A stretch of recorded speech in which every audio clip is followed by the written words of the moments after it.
তুমি থাকিম এইটো মা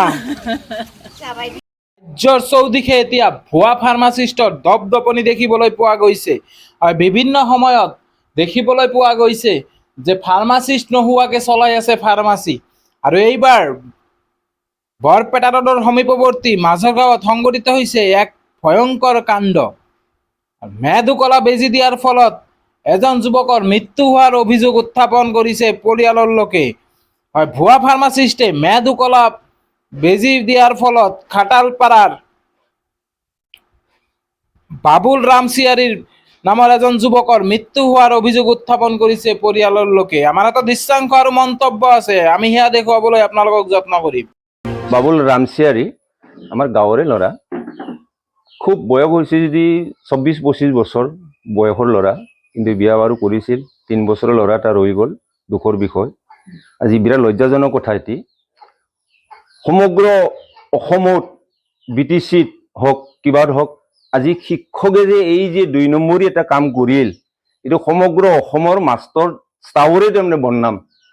আজি এখেতক জানো আমি জোৰাণ আলীয়ে এটা শিক্ষক বুলি জানো, কিন্তু এখেতে ডক্টৰ নহয়। আজি বিনা ডক্টৰ লাইচেন্স নোহোৱাকৈ কেনেকৈ ট্ৰিটমেণ্ট কৰে? আজিতো তাততো কোনো অধিকাৰ নাই নহয় কিবা ট্ৰিটমেণ্ট কৰা। এইটো 100% চাওক, আজি কি ঔষধ দিছে, কি বিজি পুচিং কৰিছিল সিহে জানে, আজি ৰোগীটোও নাজানে। খালি কৈ আছে কি মোৰ গাৰ বিষ হৈছে, মোক এটা বিজি দিয়ক। ওচৰ আমাৰ গাঁৱৰে জোৰাণ আলীয়ে তাৰ এনেকে বহুখিনি হৈ আছে। আমাক ন্যায় বিচাৰ লাগে। আমি ইমান সহজত নাযাওঁ, কাৰণ আমি যিটো কালি মই নিজে খৰি দিব গৈছো, মোৰ বেয়া লাগিছে। কিনে আজি 3 বছৰ ল'ৰা, মা বাপে কৈছে বুঢ়া বুঢ়ী হৈছে। এই বাবুলে আজি ঘৰখন জানে হাজিৰা মুজিৰা কৰি জানে পৰিয়ালটো চলাই আছিল, আজি সেই ঘৰখনত একোৱেই নাই। সেনেকুৱা কথা চলি আছে। বা কিবা এটা দিয়ক বোলে এনেকৈ গৈছে ল'ৰাটো বা চাইকেল টাইকেল মাৰি গৈছে, যাই পেলাই মানে ক'লাক ইয়াত যিটো মানে ফাৰ্মাচী যোনত থাকে তেখেতক ক'লাক বোলে মোৰ এনেকৈ ভৰি বিষ হৈছে, বোলে আপুনি কি মানে চাই দিয়ক। এনেকৈ কওঁতে বোলে ল'ৰাটোক মানে ক'লাক বিজি ইনজেকশ্যন দি দিছে বোলে। এতিয়া ইনজেকশ্যন লৈ অহাৰ পিছত ল'ৰাটো ইনজেকশ্যন লৈ আহিছে, ঘৰলৈকেও আহিছে ল'ৰাটো ঘৰত অহাৰ পিছত মানে আস্তে আস্তে ক্ৰমে মানে বস্তুটো মানে হেৰি হৈ যাই আছে, ইনফেকশ্যন হৈছে বিশেষকৈ ইনজেকশ্যনটো। হয়তো কি ইনজেকশ্যন দিলাক তেখেতে এতিয়া জানিব, যোনে মানে ইনজেকশ্যন দিছিল ফাৰ্মাচীৱালা। তো ফাৰ্মাচীৱালাটোৰ নামটো বিশেষকৈ জোৰাণ আলী বুলি কয়। এনে আমাৰ ইয়াতে মাজৰগাঁও চকতে ফাৰ্মাচীখন। তেখেতে কি ইনজেকশ্যন দিলাক এইটো বিশেষকৈ আমি নাজানো। এতিয়া মানে প্ৰশাসনিক আইনৰ হিচাপত তেখেত এটা ল'ৰা এটা আছিলে তেখেতৰ, এই 3 বছৰ ল'ৰা, এতিয়া সন্তান তাত এটাই আছিলে, এই মায়েকে। তেখেতৰ মানে তাৰ ঘৰৰ মানুহখিনি কোনো মানে আজিৰ দিনত কথা ক'ব পৰা মানে চেঞ্চলেছ হৈ গৈছে আৰু কি। এতিয়া আমি ৰাইজৰ ফালৰ পৰা আৰু কি ক'ম, আমাক মানে ভাল ন্যায়টো পালে আমাৰ ভাল হয়। সেইখিনি ভাগিনে তাতে গেছিল, যাই এটা বোলে ইনজেকশ্যন দিলাক বিনা ডক্টৰত স্লিপ নাচ কৰি কোনোবা ইনজেকশ্যন দিব পাৰে। ইনফেকশ্যন হৈ একেবাৰে লগে 12টা মানত মানে বিহাই থাকিব নোৱাৰা হ'ল।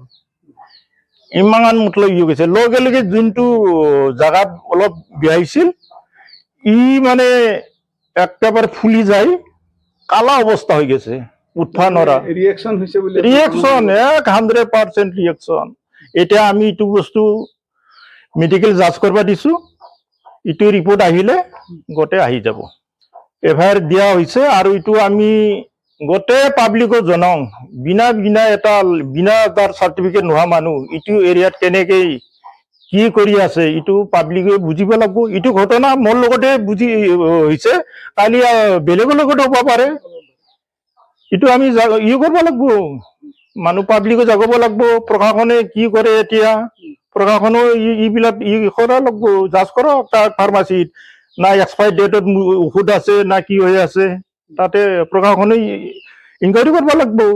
ডক্টৰ হৈ গৈছে এতিয়া, বিৰাট দুখৰ কথা। এতিয়া আমাক ন্যায় লাগে। ইয়াৰ কি হ'ব অৱস্থা ঘৰৰ? এতিয়া বিৰাট এটা দুখৰ ঘটনা। এজনে মা দেউতাৰ এজনে ল'ৰা আছিলে, বিয়া পাতিছিলে, বিয়া পাতি এতিয়া 3 বছৰৰ ল'ৰা থাকি গ'ল। মা দেউতা বয়স হৈ গৈছে। ইয়ে কামলা কৰি কৰি কোম্পানীত কাম কৰি কৰি ইয়ে 2-1 পইচা আনি ঘৰটো চলাইছিলে। এতিয়া এইবিলাক ল'ৰা ছোৱালীৰ তিৰিৰ অৱস্থা আৰু এই ল'ৰা সৰু 3 বছৰৰ অৱস্থা, মা দেউতাৰ কোনে ৰিস্ক ল'ব?